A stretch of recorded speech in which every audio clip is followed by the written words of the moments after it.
Hallelujah, सबको जय मसीह की प्रेज़ द लॉर्ड। मेरा नाम पॉल तारिक खान है। फिर एक नई वीडियो में आपके सामने आया हूँ। हमेशा की तरह वीडियो वचन में जाने से पहले कुछ बातों को शेयर करना चाहूँगा। इस बात को हमेशा ध्यान रखें, एक चींटी की चाल दिखने में बड़ी स्लो लगती है, पर चींटी अपने मंजिल तक पहुँच जाती है। इंपॉर्टेंट ये नहीं है कि वो स्लो चल रही है, इंपॉर्टेंट ये है कि वो अपनी मंजिल को पहचानती है और धीरे धीरे वो वहाँ तक पहुँच जाती है। आज चींटी की हम देखेंगे कि चींटी का क्या अर्थ है बाइबल में। अगर हम पढ़ते हैं नीति वचन 6 अध्याय उसके 6वें और 8वें वचन में, जैसे आपकी स्क्रीन पे आ रहा है, लिखा हुआ है, ए आलसी चींटी के पास जा, उसके कामों पर ध्यान दे, और बुद्धिमान मन उसके ना तो कोई प्रधान होता, ना अधिकारी, ना शासक, तो भी वह गर्मी में अपना भोजन तैयार करती है और कटनी के समय अपना आहार इकट्ठा करती है। देखिए, चींटी इतनी सी होती है, पर जो उसके अंदर बुद्धि होती है वो कितनी बड़ी होती है। समझ रहे हैं? चींटी, बहुत से लोग चींटी की चाल पर जाते हैं कि वो स्लो चलती है, पर मैं बताना चाहता हूँ चींटी के अंदर जो बुद्धि होती है वो इंपॉर्टेंट होती है। कि दिखने में वो इतनी सी है, पर जो उसके अंदर विजडम है ना, जो बुद्धि है, वो कितनी बड़ी है कि वो अपने भोजन को गर्मी के लिए क्या करती है, अपने खाने को तैयार करके रिस्टोर करके रखती है। उस बुरे वक्त के लिए वो अपने खाने को रिस्टोर करती है, पहले से ही अपने उस खाने को इकट्ठा करके रखती है, उस अनाज को। देखिए, दिखने में छोटी है पर काम कितना उसका बड़ा है, उसकी तैयारी कितनी बड़ी है, इस बात को ध्यान रखें। तो सबसे पहली इंपॉर्टेंट जो स्क्रीन पे बात आपको बताने वाला हूं वो ये है। अगर हम पढ़ते हैं चींटी का पहला, चींटी मेहनती होती है। क्या होती है? सबसे पहले चींटी ये मेहनती होती है। क्यों मेहनती होती है? क्योंकि चींटी छोटी होती है लेकिन कभी कभी खाली नहीं बैठती, वह लगातार अपने काम में लगी रहती है, और परमेश्वर चाहता है कि वह हम भी अपने काम में, सेवा पर और जीवन में मेहनती बने। अपनी सेवा की जगह पर, अपने काम की जगह पर, अपने जीवन की जगह पर हम मेहनती बनाए। चींटी कभी खाली नहीं बैठती। दिखने में उसके साइज पे मत जाइए, उसके छोटेपन पे मत जाइए, पर उसके उस मेहनत पर जाइए कि वो किस तरीके से अपने खाने को रिस्टोर करके बैठती है। समझ रहे हैं? इतनी सी चींटी के अंदर कितना बड़ा है ना, इतनी सी चींटी कितनी बड़ी मेहनती होती है कि वो अपने खाने को इकट्ठा करने के लिए कितनी मेहनत करती है। तो सबसे पहले हम चींटी के अंदर क्या क्वालिटी देखेंगे। एक चींटी के अंदर क्या क्वालिटी होती है कि वो मेहनती होती है, वो कभी खाली नहीं बैठती, वो खाली समय में अपने खाने को इकट्ठा करती है, ताकि जब अकाल का समय आए तो वो उसमें खा सके। समझ रहे हैं? इतनी सी चींटी कभी खाली नहीं बैठती, वो भी मेहनत करना जानती है, और वो अपनी मेहनत को पहचानती है, और उसी मेहनत के बल पर वो अपने खाने को इकट्ठा कर लेती है, क्योंकि वो चींटी क्या होती है? मेहनती होती है। तो वैसे ही वो अपने काम पर ध्यान देती है। मेहनत क्यों? क्योंकि वो मेहनती होती है, इसलिए वो अपने काम पर ध्यान देती है। अगर वो मेहनती नहीं होगी तो आप मुझे बताइए, वो अपने खाने को इकट्ठा कर पाएगी? उस अकाल के समय उस खाने को वो खा पाएगी जब उसे इकट्ठा ही नहीं कर पाएगी वो? पर वो इकट्ठा क्यों कर पाती है? क्योंकि वो मेहनती होती है। तो एक चींटी के अंदर सबसे पहले हम क्वालिटी देखेंगे कि उसके साइज पे मत जाइए, उसके हार्ड वर्क पे जाइए कि वो कितना हार्ड वर्क करती है। दूसरी क्वालिटी हम चींटी के अंदर देखेंगे। चींटी के अंदर दूसरी क्वालिटी क्या होती है? दूसरी क्वालिटी होती है चींटी के अंदर, चींटी अनुशासित होती है। क्या होती है? चींटी अनुशासित होती है। चींटी, देखिए आपकी डिस्प्ले पे आ रहा है, चींटी मिलकर काम करती है। वे बिना झगड़े और बिना किसी निगरानी के अपना कार्य को पूरा करती है। अनुशासन में सही समय पर सही काम करती है। चींटी मिलकर काम करती है, उनमें कोई झगड़ा नहीं होता आपस में। देखा होगा चींटी एक ही दल बनाकर चलती हैं। आपने देखा होगा चींटी एक ही दल बनाकर चलती हैं, वो अपने झुंड में से अलग नहीं होती हैं, क्योंकि वो मिलकर काम करती हैं और उनमें बिना लड़ाई झगड़े के काम होता है, इसलिए उनका काम सक्सेस होता है। और किसी निगरानी के अपना कार्य को पूरा करती हैं, मतलब वो उनकी निगाहें अपने काम पर रहती हैं। अनुशासन में सही समय पर अपने काम को कर लेती है। क्यों? क्योंकि उनके अंदर एकता है, उनके अंदर दल है। दिखने में वो छोटी है, पर उनके साइज पे मत जाइए, उनकी उस एकता पर जाइए कि वो बिना झगड़े के अपने कार्य को, अपने काम को पूरा करती हैं। उनमें वाद विवाद नहीं होता है आपस में, उनमें एकता होती है।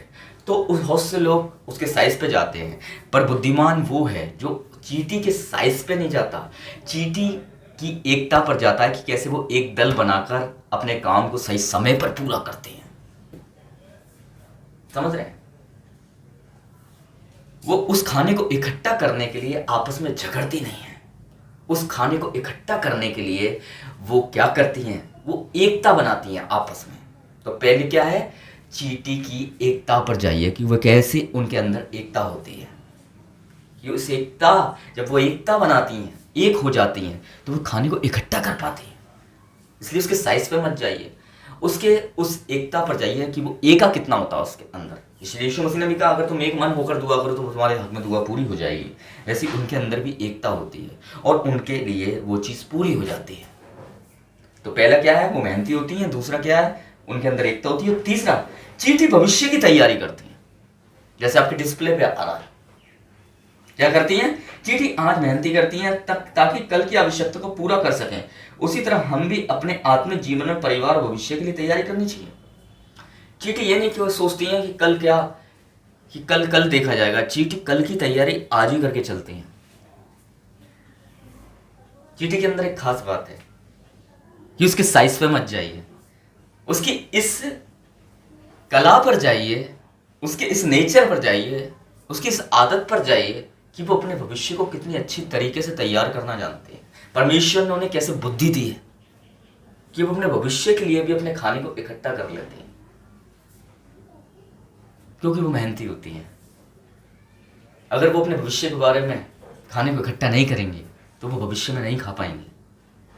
इसलिए परमेश्वर ने उन्हें इतनी बुद्धि दी है कि अपने खाने को भविष्य के लिए इकट्ठा करते हैं। इसलिए ये भविष्य की तैयारी में लगी रहती हैं। वैसे ही हम भी अपने जीवन में, अपने आत्मिक जीवन में भी अपने भविष्य की तैयारी करें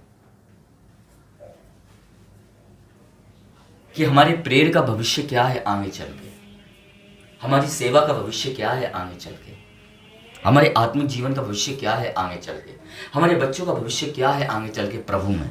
इसकी भी तैयारी करना बहुत ज़रूरी है। हमारे परिवार का भविष्य क्या है प्रभु में आगे चल के, इसकी भी तैयारी करना ज़रूरी है। जैसे चींटी खाने के भविष्य की तैयारी करती हैं, वैसे हमें आत्मिक जीवन के भविष्य की तैयारी करनी है। मालूम है आपको?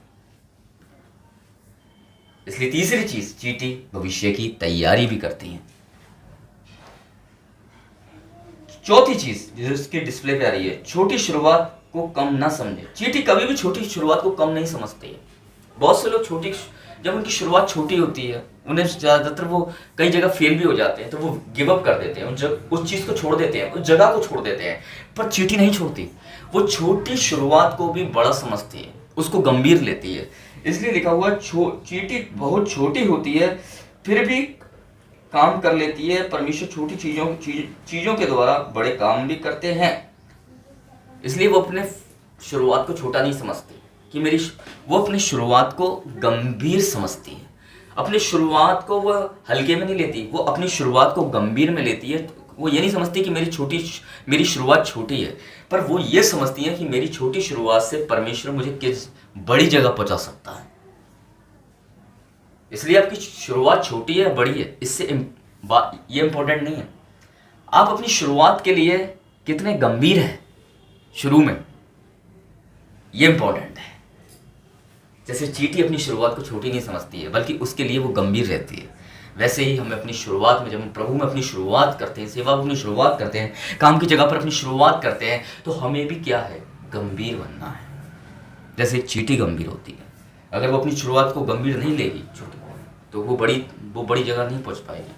अगर वो उस खाने को इकट्ठा करने में, शुरू में खाना थोड़ा थोड़ा इकट्ठा होगा, अगर इसको सोचकर वो छोड़ दे उस काम को, तो वो भविष्य के लिए उस खाने को, बड़े रिस्टोर को तैयार नहीं कर पाएगी। वैसे ही आपको और मुझे शुरुआत को छोटा नहीं समझना है, बल्कि उस शुरुआत को ये समझना है कि शुरुआत परमेश्वर ने दी है और उसको गंभीर लीजिए। इसलिए निष्कर्ष क्या निकलता है, अब इसका हम देखेंगे। लास्ट इंपॉर्टेंट बात जो हम देखने आ रहे हैं, चींटी। अब चींटी हमें क्या सिखाती है, लास्ट में मैं डिस्प्ले पे छोड़ना चाहूँगा। ये चीज़ें देखिए आप। सबसे पहले मेहनती होती हैं, दूसरी चीज़ अनुशासित रहती हैं, तीसरी चीज़ भविष्य की तैयारी करती हैं, और चौथी चीज़ छोटी शुरुआत से निराश नहीं होती हैं। ये चार चीज़ें, पर ज़्यादातर चार चीज़ों में इंसान फेल हो जाता है। 30 या 40% पास होता है, पर चींटी 100% पास होती हैं इन चीज़ों में।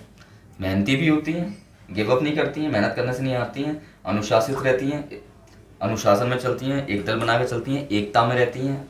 एकता मतलब अनुशासन को दिखाता है। तीसरा, भविष्य की तैयारी करती हैं, भविष्य की लापरवाही नहीं होती, और छोटी शुरुआत से निराश नहीं होती हैं, बल्कि उसको गंभीर लेती हैं। वैसे ही आत्मिक जीवन में भी, हमें आत्मिक जगत में भी इन चारों चीज़ों को फॉलो करने की बहुत ज़रूरत है। तो सबको जय मसीह की, praise the Lord. Next video में मैं फिर आऊँगा एक बार नए टॉपिक, नए मसले के साथ, खुदावंद के पाक कलाम से। और सबको जय मसीह की, प्रेज द लॉर्ड। अगली वीडियो में बहुत जल्दी मिलते हैं, तब तक के लिए जय मसीह की।